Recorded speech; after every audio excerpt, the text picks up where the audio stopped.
Thierry Plaza n'est pas un enfant de la vallée. Sa rencontre avec la Beaume relève du hasard. Un hasard qu'il renouvelle à la moindre occasion. Il sillonne le pays pour son métier d'infirmier et y engloutit la plupart de ses temps libres. C'est au printemps, quand la nature revit, que les eaux se libèrent, qu'il aime parcourir cette rivière essentielle à son équilibre.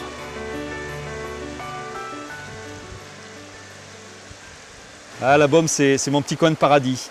C'est l'endroit où je viens de me ressourcer. C'est l'endroit où je viens un petit peu oublier toutes les difficultés que je rencontre dans ma vie professionnelle, dans ma vie personnelle. C'est un endroit où je viens me lessiver, quoi, me laver la tête. C'est ma psychanalyse, c'est une dame. Ah, ici, j'y suis venu un petit peu par dépit. Au départ, je pêchais un torrent de montagne, quoi.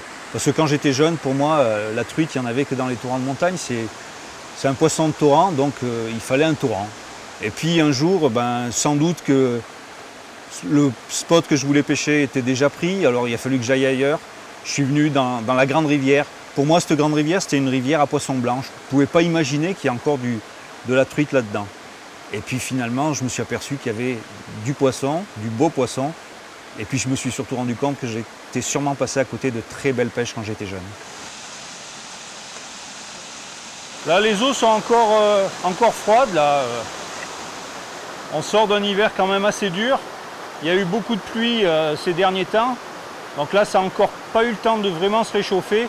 Là, l'eau est à 16 degrés à peu près. Mais bon, après, à partir de ce niveau-là, même en été, ça ne monte pas beaucoup plus, quoi. Ça monte à 18, mais là, on est quand même à presque 500 mètres.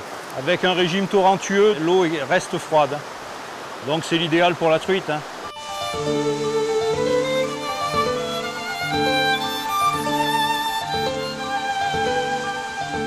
La Beaume, c'est une rivière un petit peu variée.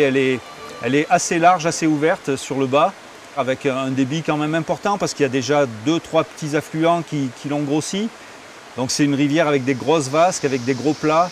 C'est une rivière là, à cet endroit-là, un petit peu plus technique, puisqu'il faut faire des posées un petit peu plus jolies pour ne pas effrayer la truite. Puis plus on monte, et puis plus on tombe sur une rivière torrentueuse, avec toujours des vasques, mais beaucoup plus petites. Des trous profonds d'un bleu turquoise, parfois d'un noir profond aussi, parce qu'il y a des vasques qui font au-delà de 5 mètres, je pense, de profondeur. Et puis toujours des belles surprises, beaucoup de truites moyennes, mais aussi de temps en temps de très belles truites. Moi, quand j'ai débuté ici, j'étais l'un des rares à pêcher la mouche. Pas le seul, parce que... Mais c'est vrai qu'ici, c'est plutôt une vallée où on pêchait au toc. Bon, maintenant, on pêche un petit peu à la mouche de partout, et c'est pas plus mal. Là, j'ai mis une mouche plus petite, parce que bon, il ne se passait pas grand-chose sur les mouches plus grosses. Ceci dit, il n'y a pas vraiment d'insectes à la surface, il n'y a rien qui éclot. Je pense que le temps orageux y est aussi pour quelque chose. Je préfère avoir des mouches qui flottent, parce que sur les torrents, c'est indispensable de voir sa mouche. Des mouches qui sont visibles. Et puis j'ai un petit faible pour tout ce qui est fait en poil de chevreuil.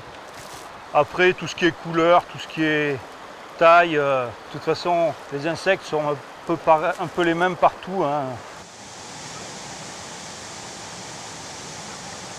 Là, on est dans un secteur granitique, sur une rivière qui est de type Cévenol.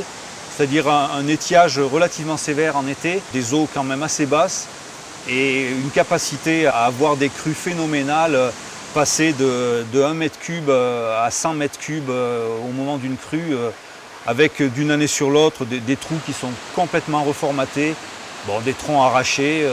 Et la truite autochtone sait s'adapter à ce genre de phénomène. Elle a toujours vécu ici dans de telles conditions. Mais bon, quelque part, c'est un petit peu la vie de la rivière et la vie de la nature, quoi.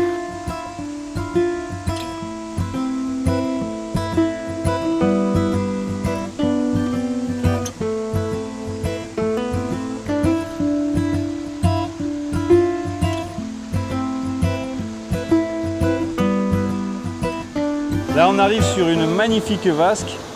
Il m'a semblé voir un gobage là, dans la veine. Je vais essayer de ne pas trop m'approcher. pour essayer de ne pas trop les faroucher. Je pense que dans la journée, là, il y a eu des baigneurs. Donc elles doivent être un petit peu aux aguets. Là, c'est des grosses vasques très très profondes. Souvent, les truites sont tout au fond. Et elles montent comme des balles pour aller récupérer la mouche qui passe. J'ai plein de souvenirs et puis des belles histoires, mais aussi des galères, des belles chutes dans cette rivière.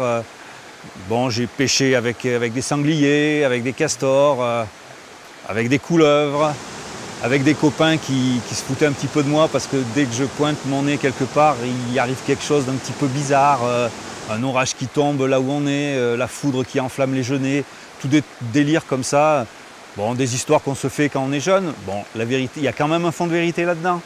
C'est vrai qu'après on en rajoute et puis au fil des années, je deviens un petit peu le chat noir dans cette vallée, quoi. Pour Thierry, les détours de la Baume sont l'occasion de rencontrer d'autres hommes fascinés par l'authenticité des lieux. L'infirmier vient toujours saluer Hervé Garnier. Ce maçon, installé depuis près de 40 ans au bord de la rivière, s'est pris de passion pour une vigne accrochée au coteau. Une vigne d'un cépage interdit, le jacquet. L'histoire remonte aux années 30. Le cépage est alors utilisé par les paysans pour leur propre consommation. Prétextant que le jacquet rend fou, la loi oblige les paysans à arracher leurs vignes. Ce n'est qu'un moyen pour commercialiser les vins du Languedoc et de la colonisation en Algérie, pour mieux transformer les paysans en consommateurs. Hervé Garnier est devenu l'irréductible défenseur de cette vigne interdite. Salut Hervé. Ah, salut Thierry. Tu vas bien? Ouais, la pêche était bonne? Moyen. Ouais. Encore. Les niveaux sont corrects, mais t'as pas eu trop d'eau, toi? On a eu ce qu'il fallait, mais même un petit peu peut-être pour la vigne. Ça fait de jolies pousses, quoi, de belles pousses. On était inquiets parce que l'année dernière, ouais. on a eu la grêle. Et donc on avait taillé très très court. Et tu vois, ça fait à nouveau des belles grappes. Il y a quand même quelques grappes. On aura une petite récolte, mais bon, c'est comme ça. Et ici, dans les Cévennes, c'est une vigne qui a permis à de très nombreux vignerons, à très nombreux petits paysans cévenols de vivre. Tout le coteau ici était planté en vigne, y compris les sapins qu'on voit là-bas, ouais. C'était de la vigne. Il y a près de 150 hectos qui sortaient de ce coteau. On a des vignes plus que centenaires ici. Ouais. Celle-là doit avoir au moins 130 ans. Magnifique. Ça fait un pied et encore, on voit qu'il est encore... Oui, il produit encore. Voilà, il y a encore de la production, il est encore en pleine forme. Ce qui est très rare, une vigne de centenaire sont assez rares. Et dans la vallée, ça c'est une des dernières, peut-être même la dernière où encore où il y a la cueillette se fait et où le vin est vinifié. C'est pas la dernière au monde parce qu'on va trouver du jacquet au Brésil, on va trouver du jacquet au Pérou. Au Texas, il y a un Texan qui vient nous rendre visite début juillet. Il est curieux de voir le jacquet français. Ouais, dans le monde, on continue quand même à le... Oui, on a eu... Ça rend fou uniquement les Français. Non, ça ne rend fou personne, ça. Faut rassurer. Contrairement à ce qui était dit à une époque, on peut boire du jacquet modérément, évidemment. À 13 degrés, il faut quand même penser à l'alcool. Mais il n'y a pas de danger, à boire du jacquet. Ok Thierry, bonne pêche. Merci pour la visite. Et à ce soir, À la maison. Bon petit verre. Je compte sur les truites. Hein. Ah, ciao.